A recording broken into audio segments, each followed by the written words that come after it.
শুভ সকাল বন্ধুরা, সবাইকে নমস্কার জানাই। আজকে আর একটা ব্লগ আমি শুরু করতেছি। কেমন আছেন আপনারা সবাই? আশা করছি সবাই খুব খুব ভালো আছেন, আর আমরাও সবাই খুব ভালো আছি।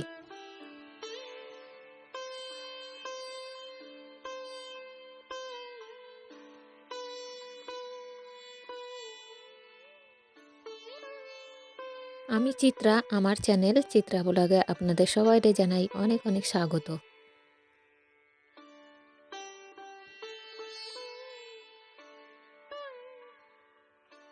বন্ধুরা, এখন ঘড়িতে টাইম হয়েছে কি সকাল 9টা, আর আজকে কিন্তু এই সময়টা থেকে আমি আমার ব্লগটা শুরু করতেছি। আশা করতেছি আজকের ব্লগটাও একটু হলেও আপনাদের ভালো লাগবে।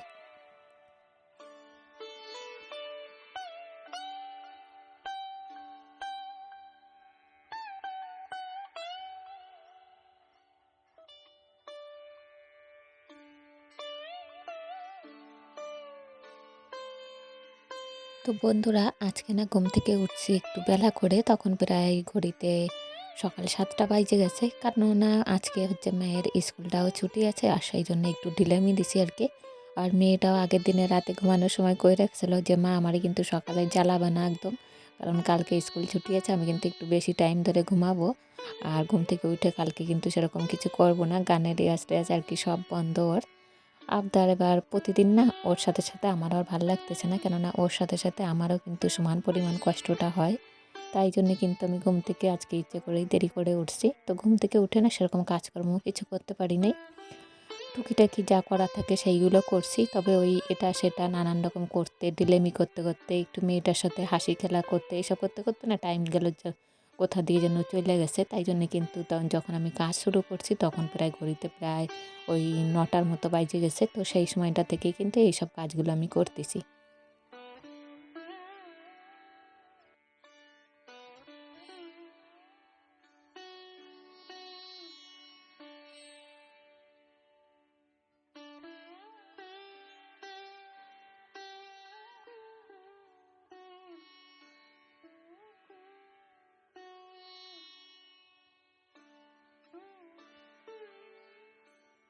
আর বন্ধুরা, কদিন ধরে না রান্নাঘরের যেসব জায়গাগুলোতে হাত দেওয়া হয় না আর কি, উপরে উপরে একটু মোছা হয়, এই যে কৌটোবাটিগুলো সরাই সরাই মোছা হয় না।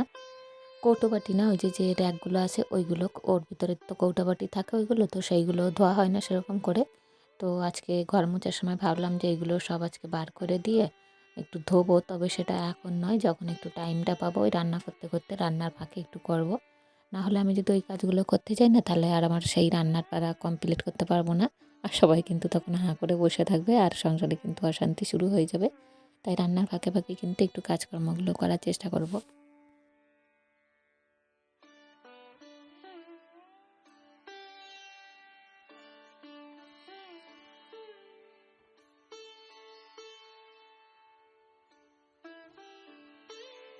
আর বন্ধুরা, আমার সংসারের প্রায়টা টাইমই কিন্তু রান্নাঘরের মধ্যেই কেটে যায়, কেন সকাল থেকে সেই জায়গায় একবার মুড়ি খাবার জোগাড় করা হয়, মানে ব্রেকফাস্টে কী খাওয়া হবে মুড়ির সাথে, সো সেই খাবারের ব্যবস্থা করা মানেই তো রান্নাঘরে যাওয়া। তো তারপর থেকে শুরু হয় 3-4বার করে চা হয়ে যায়, তারপরে আবার দুপুরবেলা রান্নার করার ব্যবস্থা, যেহেতু দুপুরেই রান্না করি আমার ঘরে সেরকমই সিস্টেম।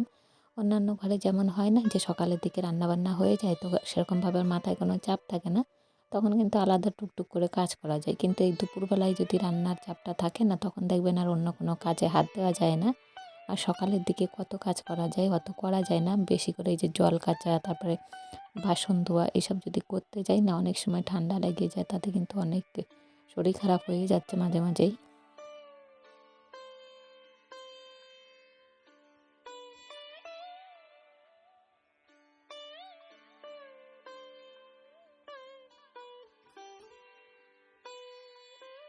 আর যে সমস্ত কাজগুলো যে সকালবেলা করে নিই না, তো অনেকটা চাপ পড়ে যায় মানসিকভাবে আর শারীরিকভাবেও। প্রচণ্ড চাপের মধ্যে থাকতে হয় সকাল থেকে উঠেই। আর তখন কিন্তু একদম রান্না বান্না করে তারপরে কিন্তু চাপটা একটু কমে।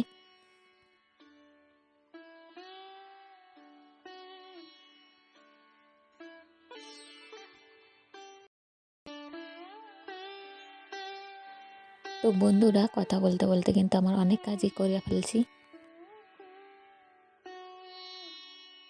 এইদিকে আমি উঠানে বসে কাজ করতেছি, আর মা এটা করছে, মা আমারে দেখায় দাও পড়াটা কেমন করে করব।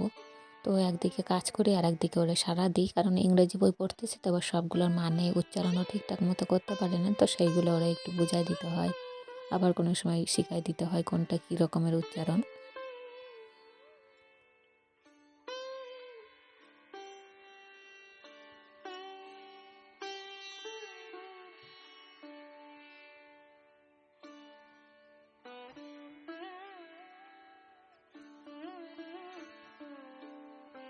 তারপরে বন্ধুরা ওরে একটু দেখায় টেহাই যখন রান্নাঘরে আইসি যে মুড়ি খাবো কী দিয়ে সেটা জোগাড় করতে হবে, মানে রান্নাটা তৈরি করতে হবে।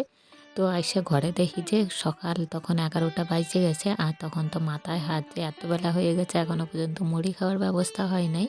তাই তাড়াতাড়ি কিন্তু কয়টা বেগুনি ভাইজে নিলাম, তো সেইটা দিয়ে মুড়ি খাওয়াটাও কমপ্লিট করে নিছি। তারপরে এইদিকে আইসি যে পর্দাগুলো একটু ধুয়ে দিয়েছিলাম কালকে, তো সেইগুলোরে আজকে একটু ভাঁজ কইরা গোছগাছ কইরা রাখে দিই।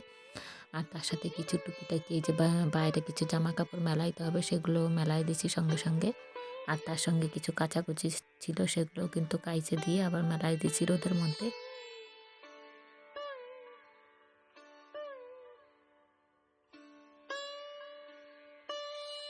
আর বন্ধুরা আজকে রান্না করতেছি একটু আলু দিয়ে মাছ দিয়ে ঝোল, আর তার সাথে এই যে বাটিটায় একটা ছোট বাটি, অ্যালুমিনিয়ামের বাটি, এটার মধ্যে একটু নিম পাতা তুলে আনছি আজকে, নিম পাতা দিয়ে বেগুন দিয়ে একটু নিম বেগুন করতেছি।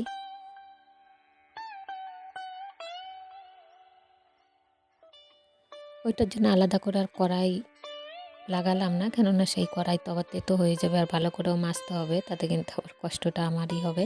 তাই জন্য এই বাটিটার মধ্যে একদম, আর এতটাও করা হয় না যে তার জন্য আমার কড়াই লাগাতে হবে, একদম অল্প পরিমাণে, যেহেতু তেতো জিনিসটা সবাই একটু একটুই খাইতে পছন্দ করে, তাই জন্যই কিন্তু এই ছোটো বাটিটাই কুলাই গেছে। আর রান্নাটাও কিন্তু ওই জন্য ওই বাটিতে করছি। আর তার সাথে এদিকে একটু সবজি কাটতে রাখছিলাম, নানান ধরনের সবজি, তেমন গাজর, আলু, বেগুন, সিম এইসব দিয়ে কিন্তু একটা সবজির মতো করতেছি। আর ওর মধ্যে শুধু একটু সর্ষে বাটা দিচ্ছি আর একটু আদা বাটা দিয়ে আর একটু ঝাল ঝাল করেই আর কি সর্ষে দিয়ে সবজিটা করা হয়েছে। তো খাইতে কিন্তু বেশ সুন্দর লাগে আমার কাছে, আর আমাদের বাড়িতেও সবাই বেশ খায় ওগুলো। তারপরে এখানে কিছু এই যে বোতল এইগুলো সব না নোংরা হয়েছিল রান্নাঘরে, বলছিলাম না যে একটু কাজকর্মর মধ্যে ফাঁকে ফাঁকে রান্নার ফাঁকে এই কাজগুলো করবো, তো ওইদিকে তরকারিটা বসাই দিয়ে আসে কিন্তু এইগুলো একটু ধুয়ে নিচ্ছি এখন আমি। আর তার ফাঁকে কিন্তু এইদিকে আমার তরকারি করার আগে স্নানটা করে নিছি। আর আমার এইসব কাজ না স্নান করার পর থেকে খুব একটা করতে ভালো লাগে না, তবে আজকে যেহেতু সময়ের প্রচণ্ডই অভাব ছিল তাই জন্য কিন্তু কাজের ফাঁকে এসব করতে এসেছি, কেননা আবার যদি স্নানটা একটু দেরি করে করি না তখন আবার শরীর খারাপ শুরু হয়ে যাবে।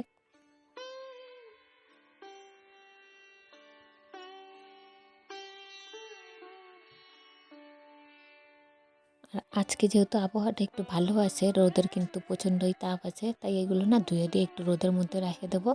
আর বাসনপত্রগুলো কিন্তু যা ধোয়া হয়েছে খাওয়ার পরে আর কি, ওই মুড়ি খাবার তারপরে সকালে কিছু বাসনপত্র সেইগুলো ছিল, সেগুলো ঝুড়িতেই রেখে দিছি, কেননা একটু রোদের মধ্যে দিছি যাতে জলটা একটু ভালো করে শুকায় যায়, যাতে বাসনপত্রে কোনো জল দাগ না হয়ে থাকে। তারপরে কিন্তু ওই বোতলগুলো ধুয়েও এক জায়গায় রেখে দিছি যাতে একটু শুকায় যায় ভালো করে। তো বিকেলের দিকে একটু সময় করে তারপরে গোছগাছ করে রাখবো।